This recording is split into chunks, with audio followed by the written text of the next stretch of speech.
জুলাই পরবর্তী সময়ে যারা লুটপাট করেছে সেই লুটপাটকারীদের মুখোশটা একটু ঢেকে রাখতে মাহফুজ আলম জুলাই গণ অভ্যুত্থান মব নয় এই ধরনের আলোচনা করছে। তার আলোচনা এটা আসছে যে জুলাই গণ অভ্যুত্থান মব ছিল না। আমার প্রশ্ন হলো, জুলাই গণ অভ্যুত্থান মব এইটা বলার কারো সাহস আছে? কেউ কখনো বলেছে জুলাই গণ অভ্যুত্থান মব? আমরা মব বলছি তাকে কিছু মানুষ ষড়যন্ত্র করে সরানোর জন্য, কিছু বাচ্চা টোকাই ছেলেপেলেকে টাকা দিয়ে স্কুলের শিক্ষকের বিরুদ্ধে, প্রধান শিক্ষকের বিরুদ্ধে চিল্লাচিল্লি হইচই শুরু করছে যে এখনই আপনি সাইন করেন পদত্যাগ। একটা কলেজের অধ্যক্ষ, কিছু ছেলে পেলে এটা জোর করছে এখনই পদত্যাগের সাইন করেন।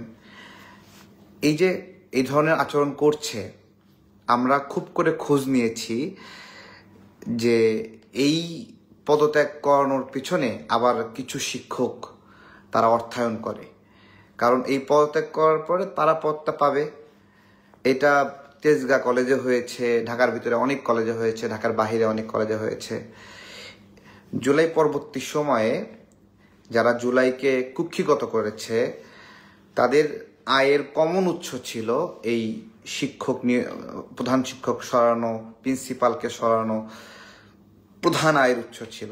এরপর আয়ের উৎস ছিল ব্যাংকগুলোতে গিয়ে মব সৃষ্টি করে ব্যাংকের এমডি টেমডি এগুলো তাদেরকে আতঙ্ক সৃষ্টি করা, তারপরে এটা 1 কোটি 2 কোটি 3 কোটি টাকা দিয়ে এই বিষয়গুলোকে মব বলা হচ্ছে। এই বিষয়গুলোতে কোনো একজনকে আওয়ামী লীগ দোসর নাম দিয়া জুলাই পরবর্তী 4 মাস পরে, 6 মাস পরে, 8 মাস 10 মাস পরে, এই যে হান্নান মাসুদেরা যেটা করলো, 10 মাস পরে একজনকে আওয়ামী লীগের দোসর দিয়ে তাকে হেনস্থা করতে গেল, টাকার গন্ধ পাইছে, সেখানে পুলিশ গিয়ে তাদেরকে আটক করলো, পরে হান্নান মাসুদ গিয়ে উদ্ধার করলো।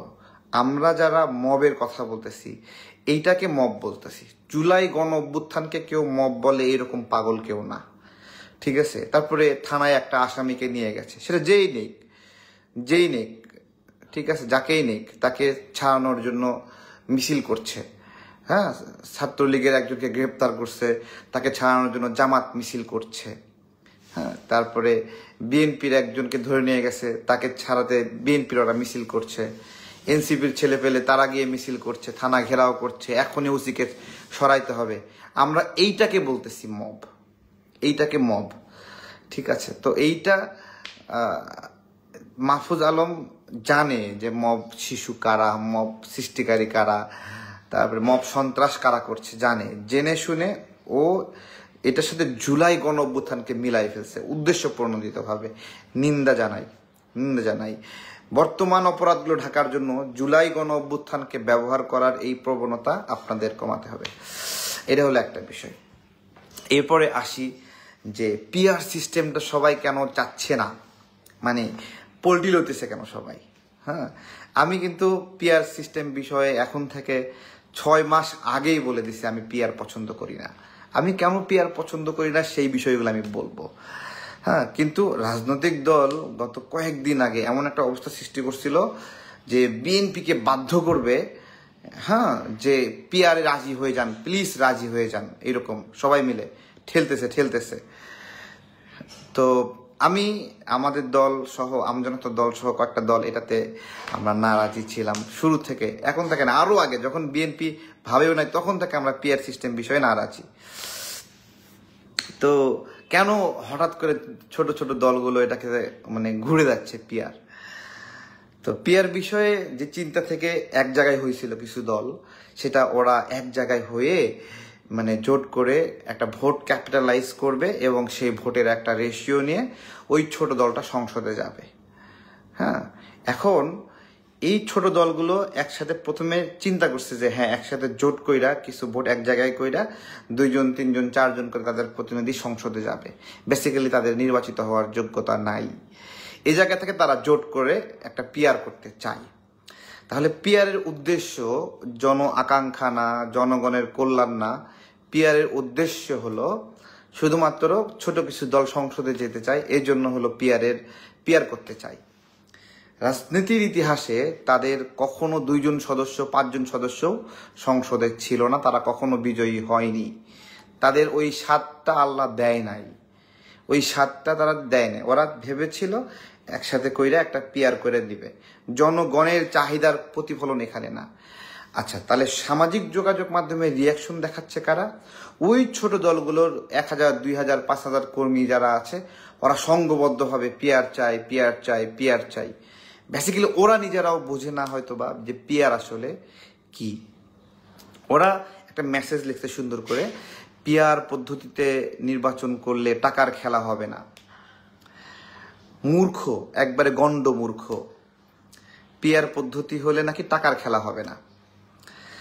আমি আপনাদেরকে বলি, পিয়ার পদ্ধতিতে জনগণেরও অনেকে জানে না, পিয়ার পদ্ধতি হলো একটা দল সারা দেশে ভোট হলে যেই কয় % ভোট পাইলো ওর উপর ভিত্তি করে পার্সেন্টেজ অনুযায়ী সে সংসদে প্রতিনিধি পাবে।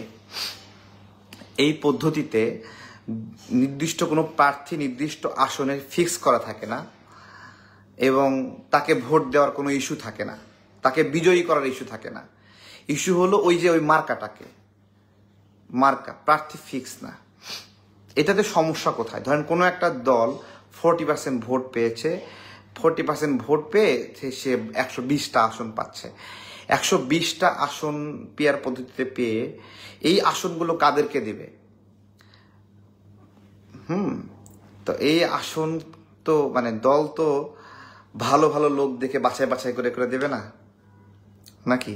নাকি ওই দলে যারা ক্ষমতাশালী তারা নিজেরাই আসন ভাগ করে নেবে, ওই দলে যারা অর্থশালী তারাই নিজেরা ভাগ করে নেবে। আরেকটা সম্ভাবনা, সেটা হলো ব্যবসায়ী যারা আছে দলের ভিতরে, ওদের তো অনেক টাকা। প্রকৃত রাজনীতিবিদ অর্থায়ন করতে না পেরে ওই পিয়ারের মাধ্যমে সংসদ সদস্য হতে পারবে না, ব্যবসায়ীরা এগিয়ে হয়ে যাবে, সংসদ হয়ে উঠবে ব্যবসায়ীদের একটা ক্লাব পিয়ার পদ্ধতিতে। হ্যাঁ, তো দেখেন মানে পিয়ার পদ্ধতিতে জনগণের সাথে নেতার কোনো কানেক্টিভিটি নাই, দায়বদ্ধতা নাই। হ্যাঁ, কিন্তু এইটাকেই উল্টা এমন ভাবে মানে হলো বলছে যে এটাই মহান কিছু, অথচ জনগণের জনপ্রতিনিধি নির্বাচন করার অধিকার হারাই ফেলতেছে, কায়রে নেওয়া হইতেছে। এই সিস্টেমকে তারা মহান বানানোর চেষ্টা করছে, যেই সিস্টেমে সভাপতি সাধারণ সম্পাদক যাকে যাকে ভাল লাগে এমপি বানাবে। হ্যাঁ, মানে দেখেন, ওই তো আগে থেকে ভোট তো নিয়েই নিছে একটা পার্সেন্টেজ। তো এটা হলো বিষয়। তো এরা এই শয়তানিটা করে পিয়ার পদ্ধতি চাইছে। পিয়ার ছাড়া নির্বাচন বাংলাদেশে হতে দেব না, চিল্লায় চিল্লায় টেবিল ভেঙ্গে বলাইছে। তো প্রাথমিকভাবে কিছু না বুঝে কিছু ছোট ছোট দল পিয়ার চাইছিল, পরে সব সোজা হয়ে গেছে যখন বলতেছে। আর আমি আপনাদেরকে বলি, পিয়ার পদ্ধতিতে কিভাবে মানে আওয়ামী লীগ ফেরে, পিয়ার পদ্ধতিতে কিভাবে ফেরে, তাই তো? ধরেন আমাদের দলের নাম আম জনতা দল, আওয়ামী লীগ ভোট করতে পারছে না, আমাদের সাথে আওয়ামী লীগ যোগাযোগ করে তারা প্রস্তাব দিচ্ছে, আমরা তো ভোট করতে পারছি না, আমাদের সমর্থন তোমাদের প্রতি থাকবে, তোমরা ইলেকশনে গ্রহণ করো। এক সিগনালে সারা বাংলাদেশের 15% ভোট পেয়ে যাব, 3, 15, 45টা সিট পেয়ে যাব। বুঝতে পেরেছেন? একটা গেল পিয়ারের সমস্যা। পিয়ারের আরেকটা সমস্যা হলো হিন্দু মুসলিম দাঙ্গা লাগানো।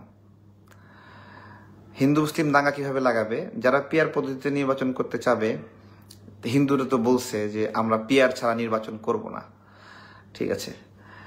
তো তাহলে হিন্দুরা 7% ভোট পাবে, 3-7 21টা আসন পাবে। বেসিক্যালি হিন্দু 2, 3 জন 4 জনের বেশি পায় না, নির্বাচিত হয় না, এককভাবে নির্বাচিত হওয়ার সম্ভব হয় না।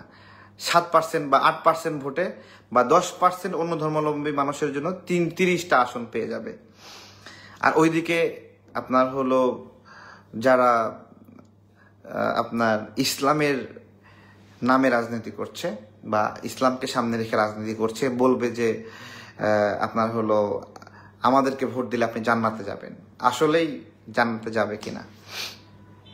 ঠিক আছে, একটা বানাইছে, ওই এআই একটা মানে ওই ভিডিও বানাইছে, কয় আপনি জান্নাতে যাইতে চাইলে অমুক দলকে ভোট দেন।